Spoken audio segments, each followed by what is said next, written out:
vai ser uma coisa absolutamente devastadora. No X, né, no antigo Twitter, que era o seguinte. No X. Nesse encontro do Biden com o Netanyahu, o Biden vira para o Netanyahu e fala, não, meu filho, eu sei que você não bombardeou o hospital, né? E aí o Netanyahu vira para o Biden e fala, eu também sei que você não explodiu o Nord Stream. Quer dizer, então estamos todos combinados, né? Quer dizer, o Netanyahu não explodiu o hospital... Claro, ladrões e assassinos se legitimam, né, Leonardo? Exatamente. Papo de mafioso. Mas é nisso, quer dizer, porque o que eu queria te perguntar é relacionado a isso, mas não exatamente isso. Você acha que o Império hoje tem controle sobre a informação mundial ou perdeu completamente?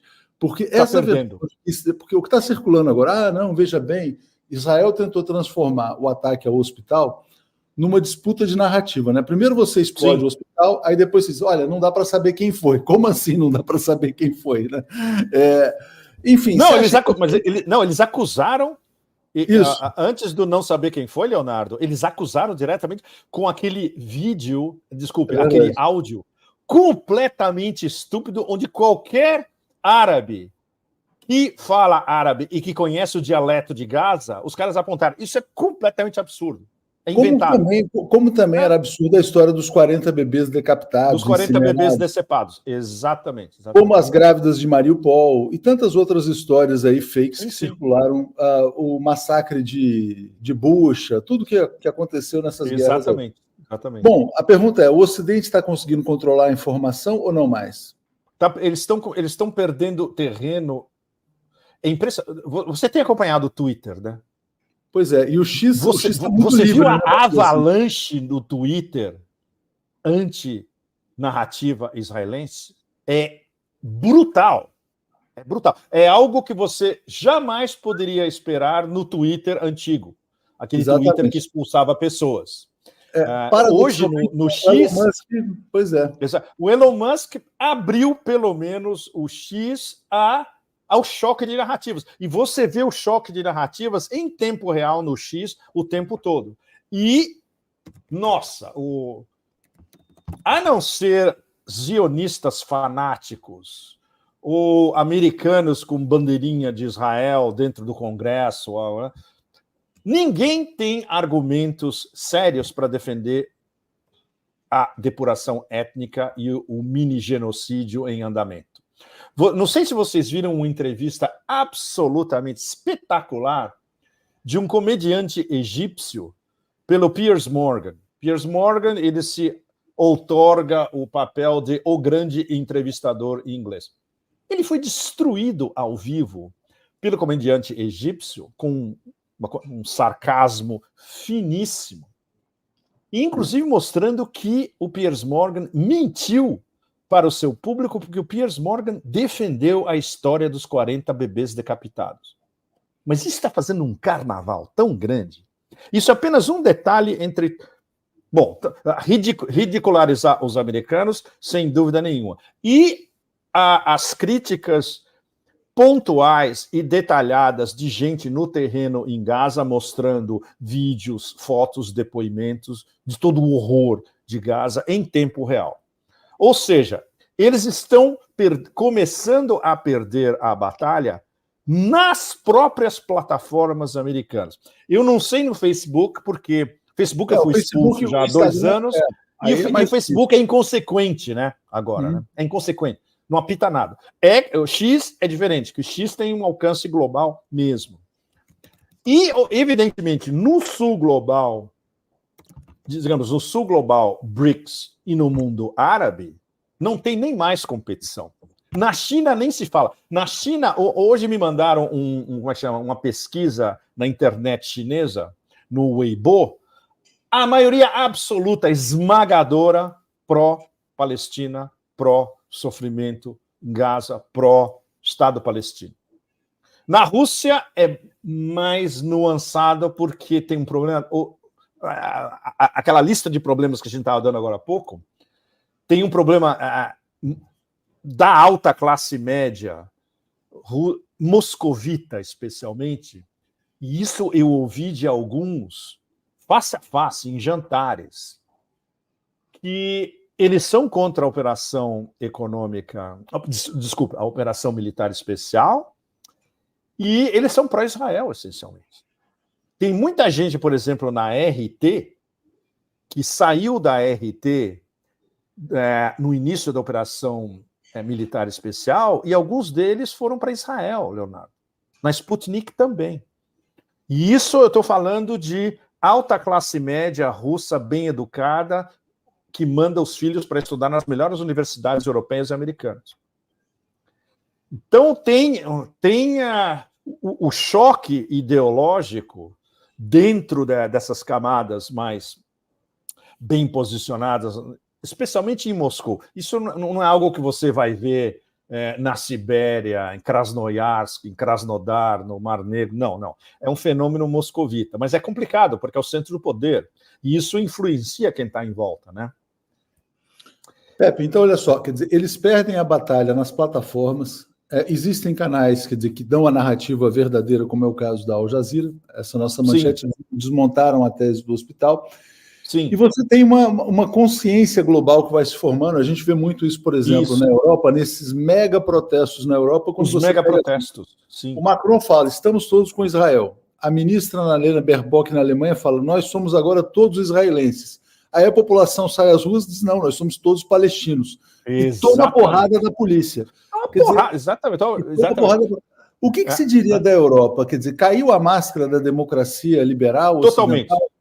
Bom, já tinha caído a máscara dos nossos valores europeus quando eles caçaram empresas jornalísticas só porque eram russas, quando eles confiscaram dinheiro russo ilegalmente, quando eles impuseram um pacote de sanções absurdo como jamais se viu, sem nenhum tipo de debate político e nenhum debate na sociedade civil europeia, e depois veio o boomerang, veio o blowback, que está destruindo a economia europeia por dentro, e agora eles perderam a legitimidade moral, Leonardo, que é muito pior. Embutido em toda essa história de os nossos valores, que é o mantra da comissão em Bruxelas, todo dia, 24/7, literalmente, eles apoiam uma depuração étnica e um genocídio em andamento. Para eles, os palestinos também não existem.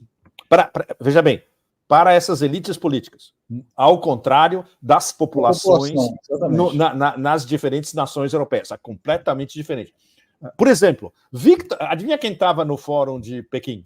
Viktor Orbán. E ele se disse, nossa, como eu estou me sentindo bem aqui, eu posso conversar com todo mundo. Se eu estivesse na Europa, eu ia ser taxado de autocrata, conspiracionista, neonazi, etc. E tal. Imagina, os europeus vêm para cá, para a Ásia, e veem que a liberdade de expressão está por aqui, na Eurásia inteira, e inclusive elites políticas dissidentes, como é o caso do Orbán, eles enxergam perfeitamente o que está acontecendo. Ou seja, eles sabem que a Europa hoje não é representada por Bruxelas, por Macron, mesmo estando fora, por Rishi na Inglaterra, por Meloni, ou pela salsicha de fígado Scholz. Está representada pela dissidência intelectual europeia que está protestando nas ruas e está protestando nos seus canais, Telegram, etc. Ou no X. Algumas autoridades, quer dizer, que se tornam a exceção, né? Essa ministra espanhola defendendo sanções a Israel e dizendo que a Europa vai pagar um preço alto por apoiar o genocídio, né? Exatamente. Mas veja bem, você não vê essa dissidência ao nível político de lideranças políticas. Você vê algum líder europeu falando algo assim? Exatamente. Você vê na periferia, você vê, por exemplo, a Claire Daly, a irlandesa no Parlamento Europeu, cada vez que ela faz um discurso, é uma cacetada sensacional. Os irlandeses a gente sabe, né?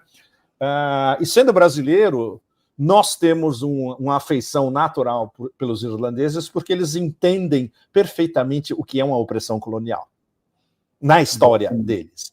E não é à toa que os irlandeses entendem o sul global. Porque eles também, embora hoje seja um país rico, tecnicamente, eles são sul global. E mentalmente, eles ainda se identificam eles sempre se identificaram com o sul global. Que interessante.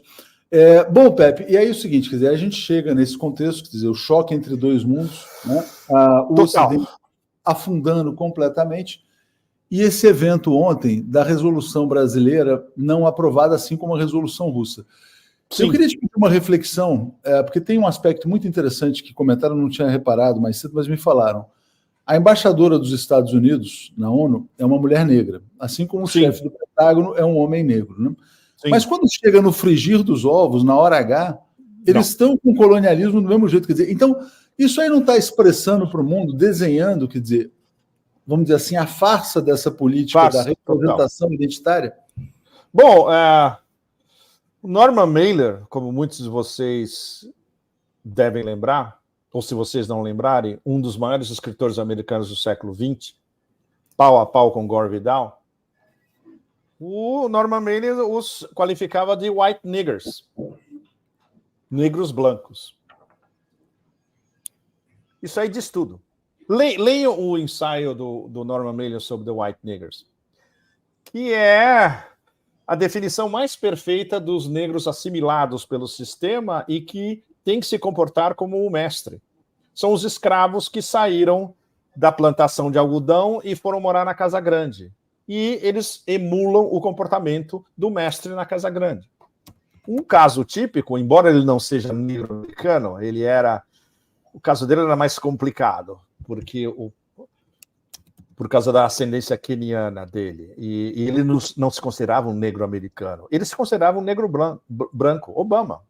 Por isso que Obama foi o perfeito canal para passar essa mensagem progressista, entre aspas, pelos caras que o controlavam. Entre eles, eu já citei para vocês, a família Pritzker, que é uma das famílias mais ricas dos Estados Unidos, extremamente reacionária, conservadora, hubris, arrogante, extrema, e para quem minorias negras, entre aspas, e o resto do mundo são lacaios. Esta senhora, é o que a gente chama de...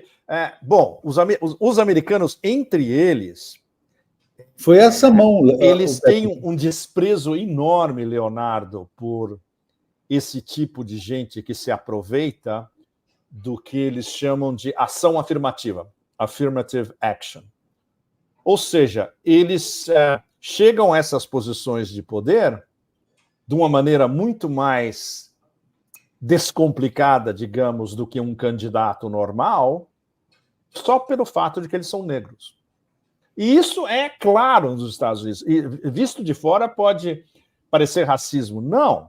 A gente não está discutindo a capacidade individual de cada um deles. Muitos são extremamente capazes, mas muitos são aproveitadores de quinta que se aproveitaram justamente do sistema de ação afirmativa para chegar a uma posição de poder. Eu vou dar o exemplo mais palhafatoso disso, Condoleezza Rice.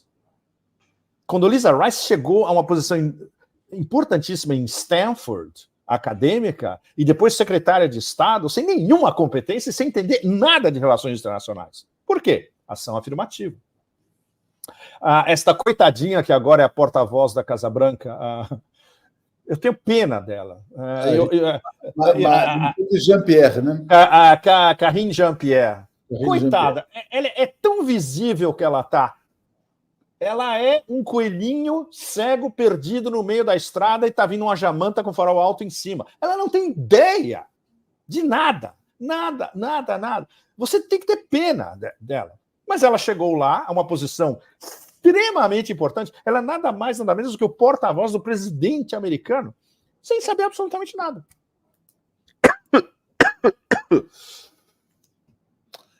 Onde estávamos, Leonardo? Não, a gente estava falando sobre o veto, na verdade, porque no fundo... O veto? Me fala do veto. Tem uma coisa do veto, Leonardo, super importante para vocês no Brasil. Por favor, não tomem isso como algo pessoal do poder americano contra o Brasil ou contra os representantes no Brasil. It's just business. No sentido de que se fosse um outro país que tivesse apresentado a mesma resolução do Brasil, também seria votada. Vetada. Desculpa. Não é uma questão do Brasil em si. Vocês sabem por que a resolução foi realmente vetada? Quando os americanos começaram a contabilizar os votos e viram que estava chegando a 12, eles ficaram aterrorizados de que essa resolução ia passar. Então, tática preemptive. Eles cortaram, né? Como eles têm o poder de veto, eles cortaram totalmente desde o começo. Se viesse de um outro país que não fosse o Brasil, seria exatamente a mesma coisa. Não é possível, com esse sistema no poder atualmente nos Estados Unidos, qualquer resolução da ONU chamando a um cessar-fogo ou criando um corredor humanitário. Vocês devem ter visto que houve uma diretriz direta da Casa Branca e do Departamento de Estado para todos os diplomatas americanos: não pronunciem a palavra cessar-fogo. Vocês devem ter visto isso. Exatamente. É brutal. Ou seja, você imagina o sistema diplomático da dita maior potência da história do mundo dizendo aos seus diplomatas que não, vocês não estão trabalhando para a paz, vocês estão trabalhando a favor da guerra. É isso que isso significa. É um negócio inimaginável. Bom, não inimaginável no sentido do sistema que eles mesmos estabeleceram e que é ridicularizado por todo mundo. Putin, Bashar al-Assad, Lavrov, Erdogan, os chineses, a ordem internacional baseada em regras. E todos eles falam: que regras? Onde estão essas regras? Quem escreveu? Como essas regras se aplicam? Ninguém sabe quais são essas regras, porque justamente eles mudam as regras como eles quiserem. E agora, orwellianamente, na ONU, a ONU não pode intervir de uma maneira humanitária num teatro de guerra. Não. Pepe, e isso foi provado na mesma semana em 2 resoluções sucessivas, né, Leonardo? A resolução russa e a resolução brasileira. Exatamente. Agora, só fazendo um pulo aqui. E a Ucrânia? Sim. O que vai acontecer? O que ninguém mais fala no Zelensky? Onde é a Ucrânia? Onde é a Ucrânia? Qual vai ser o destino da Ucrânia nesse contexto? Bom, oh my God. Você está tentando encontrar palavras, né, Pepe? É que eu penso em inglês e se eu falar aqui vai ficar muito barra pesada. Pois é. Eles estão num beco sem saída tão inimaginável, porque agora chegou ao X da questão: follow the money. Não vai ter mais grana. Vai ter o boneco de pano vai querer passar no Congresso e no Senado um pacote extra de 100 bilhões de dólares. A maioria vai para Israel e vai algo para a Ucrânia também. Pode ser, no Congresso esse negócio vai ser vetado. Tem maioria republicana. Com certeza vai ser vetado. Até porque, né, Pedro? Outro dia estava tendo a paralisação do governo americano, né?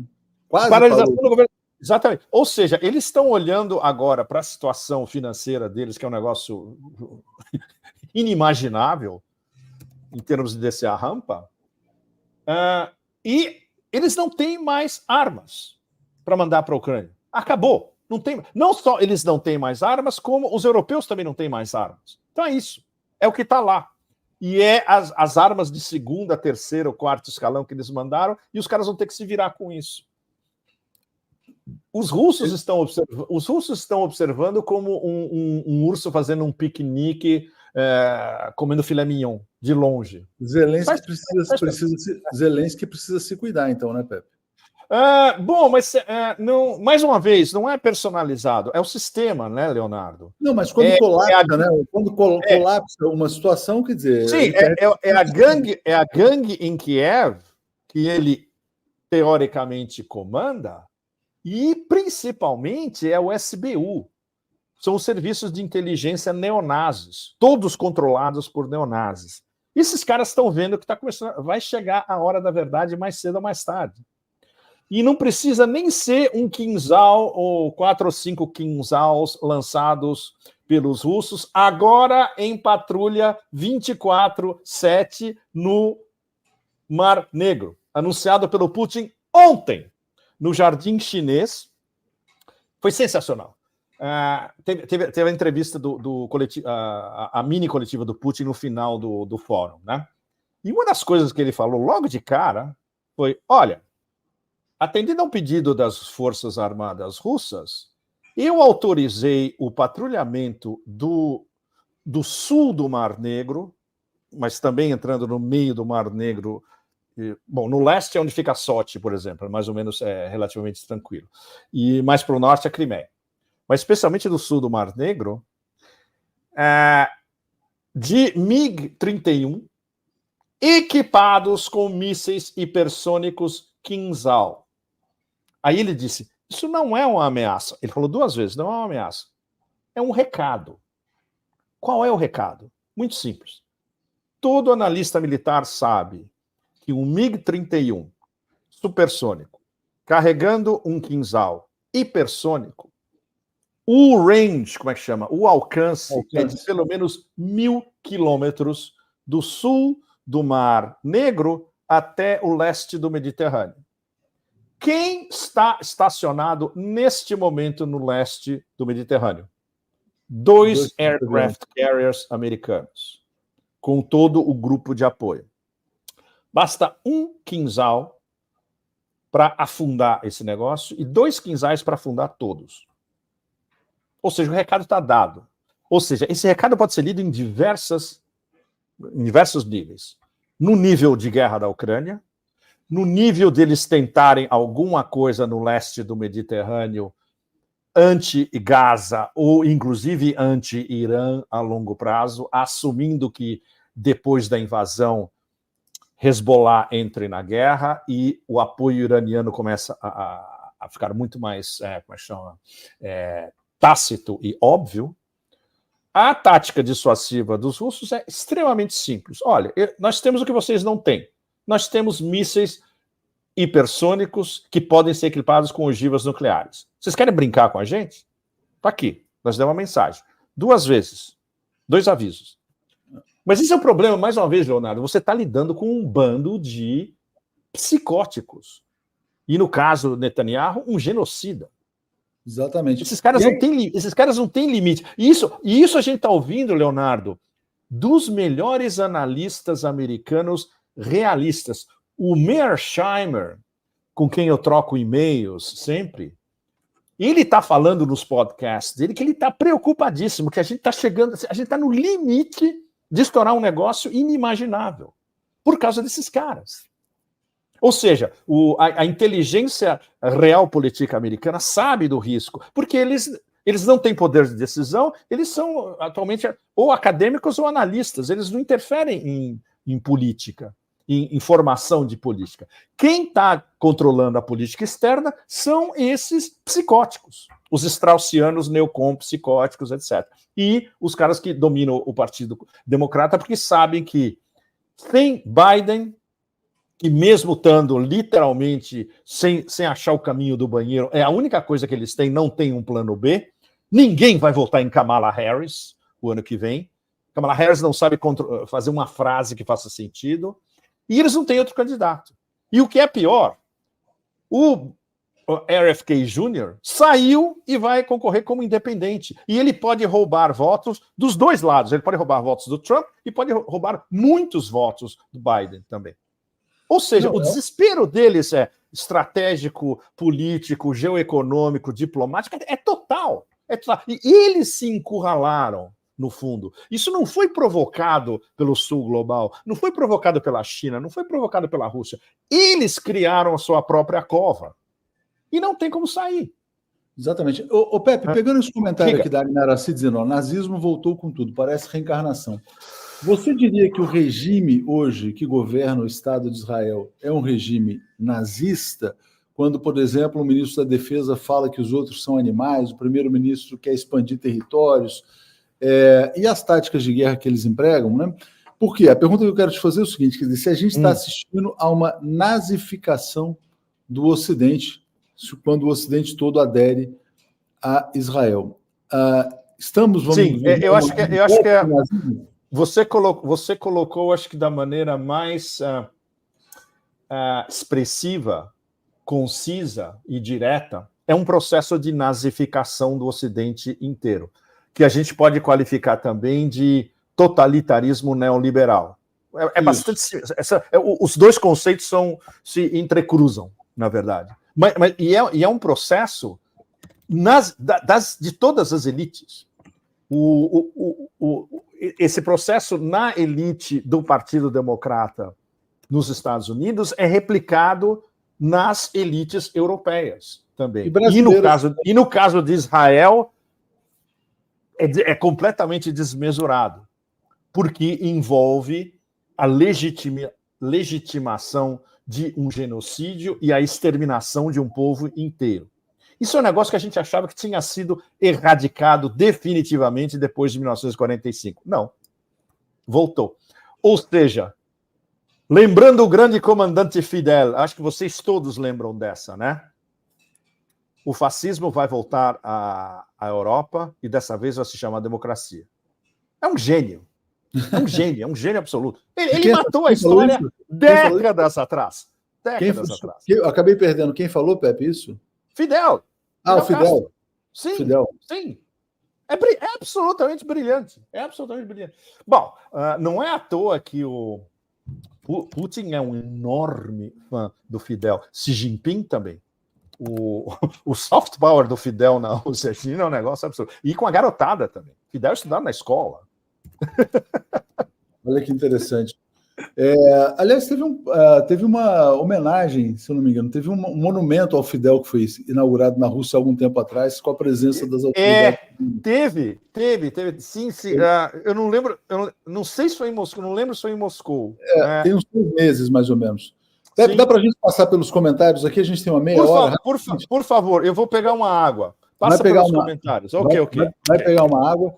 E aí, enfim, não vai dar para responder tudo, e eu peço a compreensão, porque realmente assim, é difícil interromper o Pepe com tanta informação, né? A Nilza Souza aqui basicamente mandando um agradecimento, né? Está dizendo Francis Fanon presente, Rose Barbieri apoiando, o Arlen perguntando sobre o modo de operação do Brasil como novidade no xadrez e perguntando se o Brasil está numa sinuca de bico. A gente já falou sobre isso no começo da live. Daniel Andrade pedindo um papo do Pepe com o Zé Beck, seria fantástico mesmo, né? Kids aqui apoiando, Paraná. Aqui tem uma pergunta que também me intriga. Eu vou parar aqui os comentários por enquanto e vou fazer essa pergunta do Marcos. Por que a Índia se alia incondicionalmente a Israel? E o Pedro também pede para você falar sobre o Pepe Café. Por que a Índia é tão falar a Israel? Eu tive essa conversa com a Radhika Desai, que ela é professora de economia política no Canadá, na Universidade de Winnipeg. Vocês podem ir na internet e eu estou fazendo uma série de podcasts com a Radhika e com o Michael Hudson. A gente fez uma na segunda, que entrou hoje. Vocês vão no canal Geopolitical Economy, Economia Geopolítica, e tem as nossas últimas podcasts, está indo super bem. E o pessoal no Valdai, muitos deles comentaram, nós estamos vendo vocês nos podcasts. E com o Michael, né? O Michael, nada. O Michael aparece, por mim, eu abri o microfone e deixava o Michael falar 2 horas. Bom, a Radhika me falou que a liderança do BJP, ela é uma liderança indofascista. Porque isso a gente já sabia. Os Hindutva, né? Eles...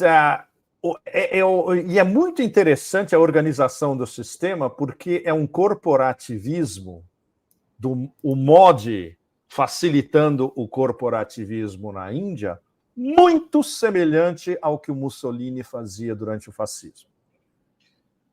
Aí eu perguntei para ela, existe alguma possibilidade de surgir um movimento progressista na Índia? Existem intelectuais sul-globalistas na Índia excelentes, poderiam constituir um partido político progressista e que alinhasse finalmente a Índia com o sul global, porque ainda o Modi quer se tornar um líder do sul global, mas com esses caras por trás no governo e, sobretudo, porque eles são anti-muçulmanos completamente, é absolutamente impossível. O mundo árabe jamais vai aceitar a Índia como líder do sul global, no sistema atual. Ela disse que é muito difícil e que está muito longe disso acontecer, que há possibilidades, mas que iria demorar uma geração para surgir um partido capaz mas de chegar talvez ao poder. são esses dois pontos, né? Quer dizer, na verdade, o fascismo na extrema-direita e esse aspecto do anti-muçulmano, né? Exato. Exatamente.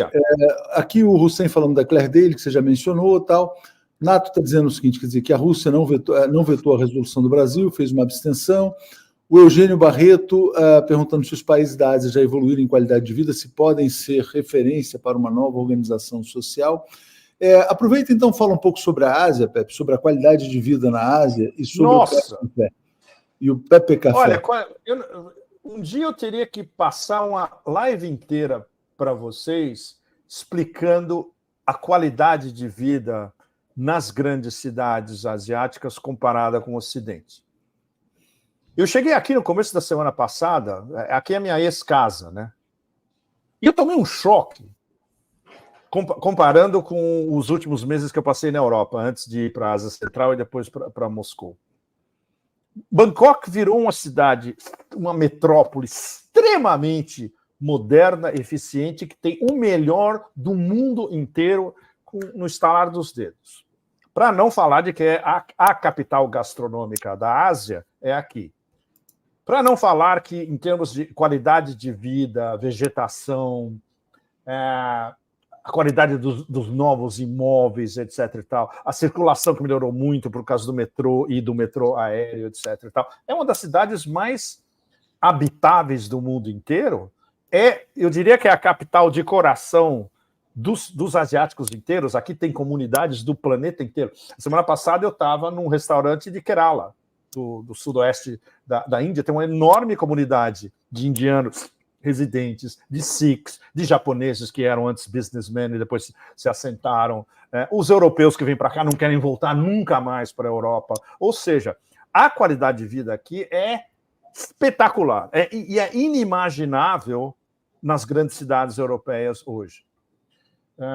Muito, muito mais do que Xangai, Pequim, Jakarta, Manila, um pouco Kuala Lumpur. Kuala Lumpur é legal, porque Kuala Lumpur tem muito verde, por exemplo. E a modernização, né, dos serviços. Está se tornando uma sociedade internetizada e eletrônica em tudo. Tudo é extremamente fácil. Você pode fazer tudo pagando eletronicamente. E, claro, o fato da Tailândia estar no meio do sudeste da Ásia conectado com a China e do sudeste da Ásia arquipélago, que é a Indonésia, é uma posição central. Eles estavam no Belt and Road Summit, em Pequim. A relação com os chineses é muito próxima, por causa do rei também. E no governo anterior, os militares, mas mesmo nesse novo governo, onde os militares não fazem parte, as relações com a China continuam extremamente próximas, e a China é o maior parceiro comercial de todos os 10 aqui do sudeste da Ásia. Então, você sai da Europa e vem para cá e compara, você sai do passado, você sai do século XIX e chega no século XXI, literalmente. E em termos de... Claro, é um assunto mais complicado. Em termos de liberdade de expressão, aqui você pode discutir tudo. Claro, como é que vai ser esse programa? E o Pepe Café, como é que vai ser esse programa? Bom, como eu posso resumir? Ele pode terminar virando o semanal. Eu fiz um acordo com a Sputnik. Eu falei para eles, eu não tenho tempo. E eles falaram, faça 2 vezes por mês.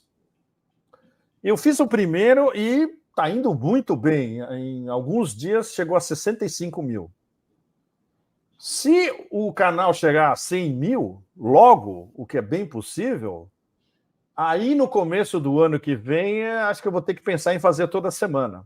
E é extremamente simples. Eu falando num café durante meia hora. O que a gente conversa aqui, Leonardo, em vez de ser 2 horas das nossas conversas, eu reduzo para meia hora. Esse primeiro foi basicamente Israel-Palestina. E a resposta foi excelente. Não teve divulgação, não teve nada. Ninguém anunciou, surgiu e pum, e está indo super bem.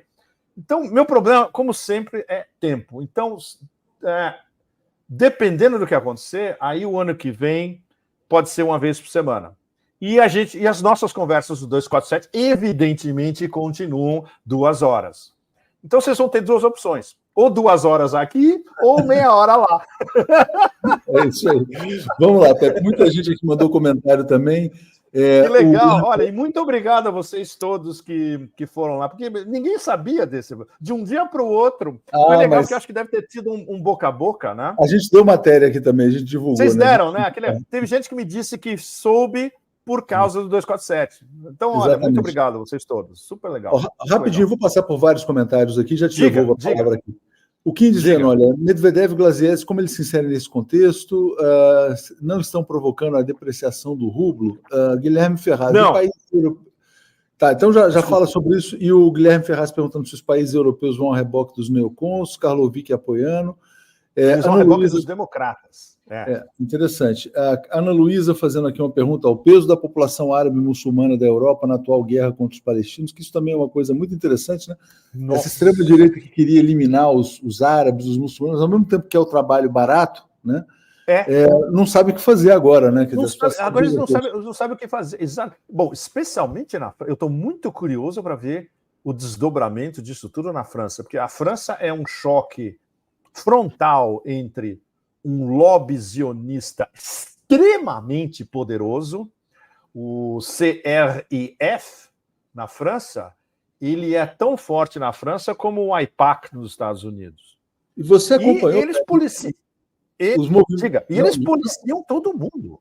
Não, então, eles querem caçar a cidadania do Benzema, né? Tem ataques ao cidadania do Benzema, exatamente. Ou seja, não tem limites, não tem limite. Ao mesmo tempo, tem populações muçulmanas, especialmente do Maghreb, do norte da África, em todas as grandes cidades, especialmente Paris, Lyon e Marseille. Bruxelas. Se isso chegar... bom, e no caso da Bélgica, pior ainda, porque Bruxelas... É impressionante. O centro... Um dos meus amigos da Comissão Europeia, ele morava perto da estação de Bruxelas, no centro. E isso é uma coisa que eu já estava vendo há 20 anos atrás. Foi totalmente tomada pelo que, entre nós, evidentemente, a gente chamava de salafis jihadistas. Você via que era gente ultraconservadora, não era nada progressista, não estava querendo se integrar na sociedade belga, e não é por acaso que focos de Al-Qaeda e de ISIS, a Bélgica está sempre lá em cima. Exatamente. Então, Tereza Braga, como o Pepe vê a posição do Brasil, a confusão que fazem entre governo de Israel e Estado de Israel, né? Porque, na verdade, o governo brasileiro está naquela posição de tentar se equilibrar. Não podemos criticar Israel. Não, mas uma coisa é o povo que mora lá, quer dizer, outra coisa é o Estado, né? Quer dizer, tem essa dificuldade. Pois é a mesma coisa a diferença entre judaísmo e sionismo. Exatamente. Os grandes rabinos judaicos, eles são todos antizionistas. Todos, aliás, sem exceção. O melhor perfil no Twitter hoje é o Torá judaísmo dos rabinos ortodoxos, todos. Dos rabinos ortodoxos, exatamente. Todos são anti, mas como eles são uma minoria no Estado de Israel, esse Estado Israel zionista, que foi constituído desde 47, eles acham uma abominação total. Mas tem um negócio super importante, Leonardo, que é como esses zionistas instrumentalizam as tradições judaicas para os objetivos políticos deles. Um deles, que está na raiz de tudo que está acontecendo agora, é a melhor definição, a mais direta, seria a judaificação de Al-Aqsa. Sabe o que esses caras querem fazer? Eu não sei se isso já foi discutido no Brasil em detalhes. Já está sendo discutido em sites alternativos europeus a fundo. Eles querem, no fundo, destruir Al-Aqsa para construir o terceiro templo. Esse é o X da questão. É um negócio escatológico ultra barra pesada. Ou seja, eles estão querendo criar as condições para um míssil destruir Al-Aqsa. Veja bem, terceiro lugar mais importante do mundo islâmico. É o terceiro templo do Islã inteiro. E, sob as suas cinzas, construiu o terceiro templo. Que coisa, hein? Olha, bom, isso a gente teria que fazer, na verdade, o ideal seria fazer talvez uma mesa redonda um dia, pegar especialistas judaicos e especialistas do Islã, e a gente discutir o que isso pode significar a curto, médio e longo prazo. Porque esse é o plano não explícito deles, mas que todo mundo que conhece, digamos, o posicionamento religioso e político desses caras por ali sabe perfeitamente disso. O Hezbollah sabe disso, o Irã sabe disso, os sunitas mesmo, os árabes e os caras dos Emirados sabem disso também. Se isso acontecer, aí é a guerra total entre o mundo islâmico e Israel. E não interessa que eles tenham bomba atômica, eles não vão conseguir jogar bomba atômica no mundo islâmico inteiro. E a linguagem, né, dos israelenses, do Netanyahu, já está nessa direção, né? Os povos da luz contra os povos da escuridão. Exatamente. Ou seja, a dimensão escatológica dessa demência total é aterrorizadora, realmente.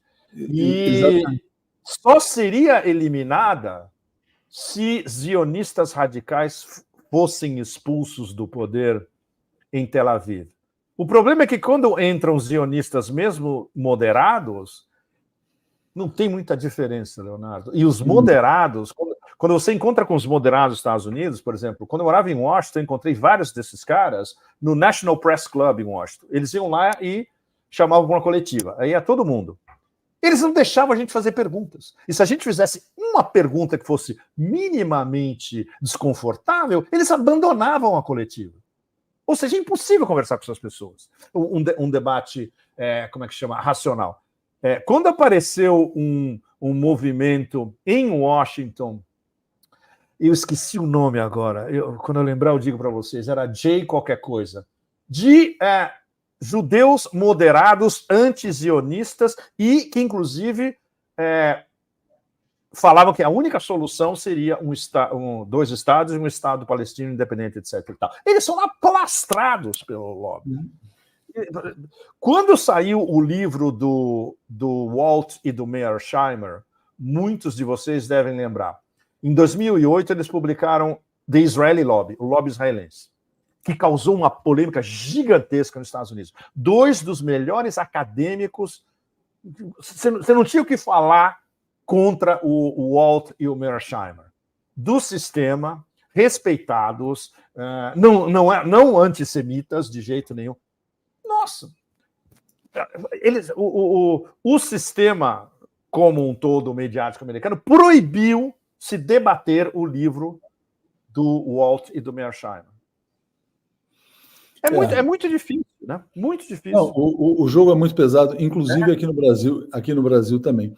Pepe, rapidinho aqui, o Robinson dizendo aqui, falando das semelhanças, né, sobre o 11 de setembro também, né, inclusive na narrativa de você usar para outros objetivos, e vem uma mensagem da Espanha, do Agustín Serrano, dizendo, um lujo disfrutar de Pepe, desde Espanha OTAN, né? Então não, Espanhizotan, I love it. Eu adorei do jeito que ele colocou, Espanhizotan. Exatamente, porque não tem o Otanistão, né? Exatamente. Vamos lá. Em espanhol podia ser Otanistan. Exatamente. A Leila Matos está dizendo, então Hamas estava junto com Israel na armação contra os palestinos de Gaza. Tiago Bernardes, essa pergunta é importante, hein, porque você já fala sobre isso em vários momentos você já falou sobre isso. O Brasil não é o elo mais fraco do BRICS, não é por onde o Império vai tentar contra-atacar o grupo econômico político. Os dois elos mais fracos são o Brasil e a África do Sul. A África do Sul, agora, eles têm mais... como tem 3 africanos nos BRICS agora... Aliás, é importante, o Ramaphosa declarou total apoio ao povo palestino, hein? Total apoio popular, exatamente. Ou seja, a África do Sul está um pouco mais protegida, porque os russos e os chineses vão protegê-los ainda mais, e agora são 3 africanos dentro do BRICS 11, que começa, lembre-se, dia 1º de janeiro, com a presidência russa. E o summit do ano que vem... outra das coisas que o Putin deixou escapar, ele raramente deixa escapar alguma coisa, né? Numa das suas alocuções, ele deixou escapar o Indonésia. Ou seja, o Putin já deixou escapar que um dos próximos membros do BRICS pós-11, o ano que vem, vai ser Indonésia. Isso é enorme, porque aí bota o país mais importante do sudeste da Ásia, aqui dos vizinhos, dentro dos BRICS. E os outros vão querer entrar também. A Tailândia já falou, escuta, a gente também quer. Super importante. Mas a pergunta era outra coisa, né? Desculpe, era... que você me perguntou agora. Era sobre o Brasil como elo mais fraco dos BRICS, se vai ser um país... Não, então, os 2 elos mais fracos são Brasil e África do Sul. O caso do Brasil é bem mais complicado que o Brasil. O vizinho do Brasil é o elo mais fraco sem nem ter entrado nos BRICS. Não, e pode se tornar pode romper relações com o Brasil e a China depois das eleições, né? Dependendo das eleições. Como estão os últimos... Como está... Ele está na frente. Tá pau a pau os 3? A Burit está mais distanciada. Aparentemente vai haver um segundo turno entre o Sérgio Massa e o... Vai ser o Massa com o Demente. E o fascista. E o Demente, exatamente. Que vai romper relações com o Brasil, com a China e com o Vaticano. E com o Papa maravilhoso. Com o Papa argentino. Quer dizer, a Argentina consegue ter um Papa e aí um presidente rompe as relações com o Vaticano. É um negócio assim inimaginável. Né? Bom, quando você conhece as elites argentinas, tudo é possível com aqueles caras. E esse cara é um servo das elites argentinas. Ele não é nem parte da elite, ele é um servo. Exatamente. É uma situação realmente catastrófica. O pessoal lembrando aqui essa história do terceiro templo, que já foi falada aqui em outra live também. Thelma, como é gratificante nesse momento tão triste e devastador ter essas lives importantes e esclarecedoras com o Pepe. Hussein fala que a ONU tem que desmantelar o Estado de Israel. Paulo Tomás atacou... Não, o problema... Posso interromper? O problema é desmantelar a ONU. Esse aqui também... A ONU não serve para nada mais. Tem que desmantelar a ONU. O Felipe Carvalho, né? Parem Netanyahu urgentemente, tem que ser parado, obviamente. O Hussein fala, Israel gabaritou todos os crimes da Convenção de Genebra. Tiraram nota máxima, Pepe. Sim. Eles infringiram tudo. E até o que não está previsto. Bom, justamente... Está chegando a um ponto onde não há mais limites. Eles se acham capazes de exterminar um povo inteiro do jeito que eles quiserem. Porque eles sabem que o Ocidente inteiro não vai fazer nada.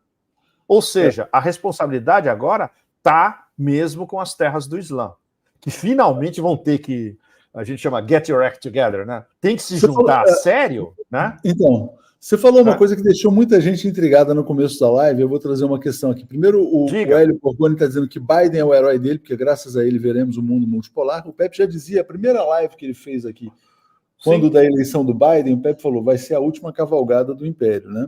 E o Thales Garrido pergunta o seguinte, como o Erdogan vem agindo, né? Porque quando você falou no começo da live, olha, não, tem algum estado que pode ter apoiado, o pessoal pensou Arábia Saudita, tal, não sei o que, Turquia, né? Qual é o papel da Turquia? Bom, eu não posso falar isso. Não posso falar. A minha melhor fonte em Washington, explicitamente num e-mail, ele disse: a minha fonte dele me disse o país. Eu não posso revelar de jeito nenhum. Então vocês podem especular à vontade. Mas tem pistas que podem elucidar vocês de quem... Follow the money. Se vocês follow the money, vocês vão ter a resposta de quem estava financiando. Não é muito difícil. Não é muito difícil. E é complicado, porque é um jogo de equilibrismo enorme e só um país que pode ter trânsito em diversas camadas, inclusive camadas de poder, é capaz de fazer um negócio desse e não ter consequências. Acho que dá para vocês terem uma ideia do que poderia ser, né? Pois é. Deixa eu agradecer aqui a Clarice, a Beatriz Selig, e vou ler 3 questões e vou te passar, Pepe. O Pedro Cândido falou: Diga. o Hospital Al-Ali, explodido por Israel, era mantido pela igreja, foi fundado e mantido pela igreja anglicana. O rei Charles III Sim. vai se pronunciar, né? Leandro Ferrari, Pepe, qual a relação da exploração de petróleo no Oriente Médio nos anos 1900 com o acordo Sykes-Picot, declaração de Balfour e a criação de Israel e a família Rothschild nesse evento, né?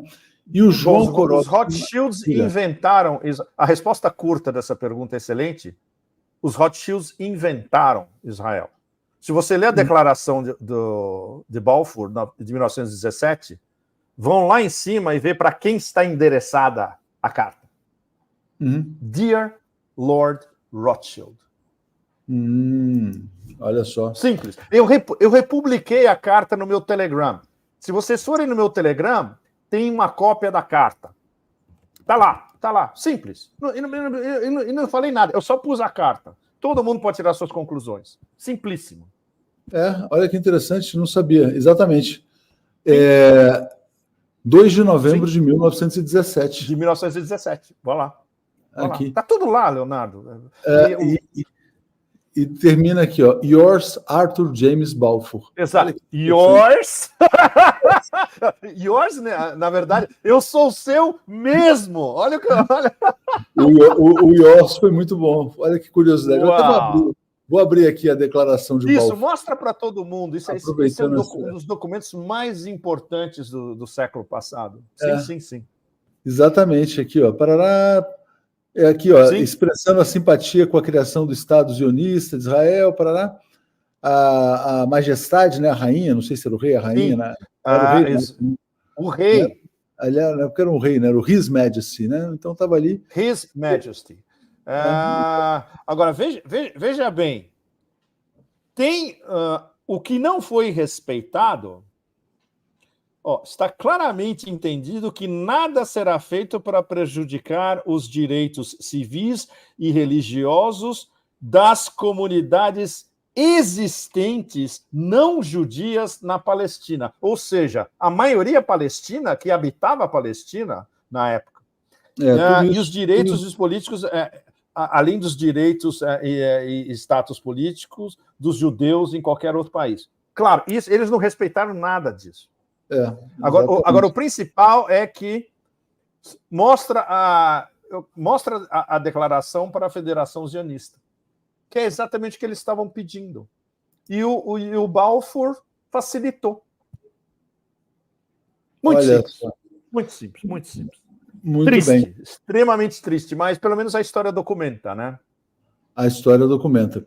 E aqui, Pepe, olha, muita gente realmente se manifestou, agradeceu e tal. Obrigado a vocês todos. Olha, eu posso ter perdido algum comentário aqui, peço desculpas para o pessoal. A Cristiana Dantas também diz, os países árabes ficarão inertes enquanto Israel só bombardear, porque você tinha falado uma questão interessante também, dizendo que se houver invasão terrestre, vai haver uma reação. Mas enquanto ficar se houver reação terrestre, o Hezbollah já disse. Se houver uma invasão terrestre, o Hezbollah não vai ter como não entrar. E não é só o Hezbollah. Vai ter as milícias na Síria, várias delas, algumas delas já estão se mobilizando, e as milícias iraquianas. E o apoio iraniano por trás. O Irã não vai entrar diretamente nessa guerra, porque eles sabem o que isso significa.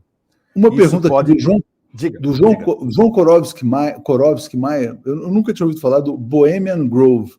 Isso é relevante para alguma agenda ou são bandos de malucos nas florestas da Califórnia? Você conhece os Bohemian Grove? Não. É interessante, também não conheci os Bohemian Grove. Está aqui, um acampamento, tarará, na Califórnia, Monte Rio, Paraná, clube privado. Eu nunca tinha ouvido falar do clube Bohemian privado? Eu vou olhar, vou olhar. Aqui, atende apenas membros masculinos do Bohemian Club, que são recrutados principalmente na elite política, econômica, artística e da mídia nos Estados Unidos para um retiro de 14 dias. São aquelas sociedades secretas americanas. São aquelas sociedades secretas que fazem retiro. Tá cheio. Nossa, na Europa tem um monte também. Sim. O Pepe, e só para uma curiosidade, né? Você falou já essa coisa do Elon Musk que está permitindo, vamos dizer assim, pelo menos as opiniões divergentes. Né? Ele não está cancelando Até agora. Pelo menos não está cancelando. Qual que é o jogo dele, na sua opinião? Quer dizer, ele consegue se desgarrar da agenda imperialista um pouco, ou ele também é uma peça do imperialismo? Ele é uma peça. Ele é uma peça. Veja bem, ele tem contratos de segurança com o Deep State. Se você tem um contrato de segurança com o Deep State, você é uma peça do Deep State. Ele tem mais margem de manobra. E ele é muito mais ladino. Mas, é claro, ele não é um Jeff Bezos. Ele é muito mais criativo do que um Jeff Bezos. E ele é muito bom de relações públicas, né? X, para ele, ele perdeu um monte de dinheiro, vai continuar perdendo. Mas como um veículo de relações públicas é inestimável para ele. Inestimável. Então, chapéu mas não se iludam de que é um progressista a favor de ideais progressistas ou mesmo a favor da emancipação do sul global. Não é nada disso. Nada disso. Exatamente. Pepe, que horas são aí na Tailândia? Gente, quase 1 da manhã. Agora eu estou morto mesmo. Vamos parar. O Alcides, morto. Que aula, agora. E quanto que é o próximo Pepe Café, só para a gente deixar aqui já avisado? Eu vou fazer um Pepe Café no começo da semana que vem. Então eu imagino que ele deva estar online, talvez em torno de quarta da semana que vem. Como eu falei para vocês, 2 vezes por mês. Então esse vai ser o 2º de outubro, né? E aí, se o canal aumentar, que está aumentando, né? Aí o ano que vem a gente vai ter que pensar em fazer toda semana. Para mim vai ser um problema enorme, porque o ano que vem eu vou estar maluco, porque é o ano BRICS Rússia. Eu devo passar metade do ano que vem na Rússia, com certeza. E a outra metade viajando. E aí complica, né? Inclusive complica fazer as lives nossas. Eu já falei isso para o Leonardo. Quando eu estou viajando é super complicado. Inclusive, e com horário, então, a essa hora eu estou devastado. 1 hora da manhã eu não consigo nem pensar mais. Não, e ainda tem que botar na agenda a série de conferências no Brasil. Isso a gente tem tempo para conversar, né, Leonardo? A gente conversa com calma. Não pode bater com as datas na Rússia. Tendo um intervalo... e dá para ir para o Brasil 3 semanas, na boa. Sim. Valeu, Pepe. Obrigado a vocês. Obrigado a vocês todos. Olha, e desculpe o meu realismo, mas vai piorar, vai ficar mais barra pesada, né? Vai piorar. Vocês não têm ideia de que tudo que a gente esperava que pudesse piorar alguns meses ou alguns anos atrás, piorou além da nossa imaginação. Vocês terem uma ideia. Agora o dever de casa é desligar a live e botar AC/DC 1977. Vamos ver o que mais Sim. Olha, vocês vão no YouTube e peguem a época do Bon, como tem vários shows deles diretos, inteiros, entre 77 e 78, mas é um negócio absolutamente devastador. Cura qualquer depressão. Boa. Valeu, Pepe. Grande abraço. Um abraço.